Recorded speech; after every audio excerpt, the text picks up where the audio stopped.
ఈ 1,00,000 మంది ఉద్యోగుల్ని AP ఎన్జిఓలు own చేసుకోవట్లా.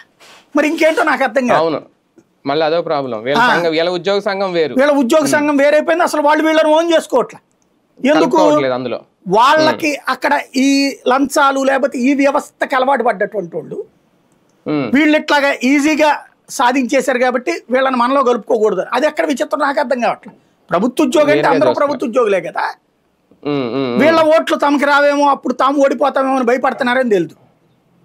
ఇది ఒక విచిత్రమైంది. ఇదివరకు అవుట్ సోర్సింగ్ వాళ్ళకి దీంట్లో మా యూనియన్లో సభ్యత్వం ఉండాలి, కాంట్రాక్ట్ ఉద్యోగులకి మా యూనియన్లో సభ్యత్వం ఉండాలని గొడవలు పడ్డోళ్ళు వీళ్ళు పర్మనెంట్ అయిన ఉద్యోగుల్ని వీళ్ళ దాంట్లో సభ్యత్వంలో పెట్టుకోవట్లా.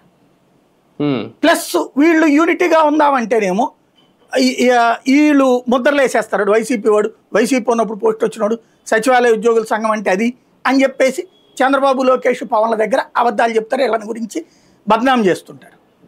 వీళ్ళు పని చేసి ఓ రకంగా చెప్పాలంటే ఇది బాగా ధనవంతుల కుటుంబంలో పేదింటి అమ్మాయిని పెళ్లి చేసుకుంటే, అండలేని పేదింటి అమ్మాయిని పెళ్లి చేసుకుంటే ఎట్లాంటి వేధింపులకు గురవుతుందో అట్లా వేధింపులకు గురవుతున్నారు వాళ్ళు ఇప్పుడు. చివరికి వాళ్ళు వాళ్ళ మాట వినేవాడు ఎవడు లేడు, వాళ్ళతో మాట్లాడేవాడు ఎవడు లేదు. వాళ్ళని ఆరో వేలుగా చూస్తున్నారు. ఆ పరిస్థితులలో వాళ్ళకి మొదట్లో మారుతుంది అనుకున్నారు.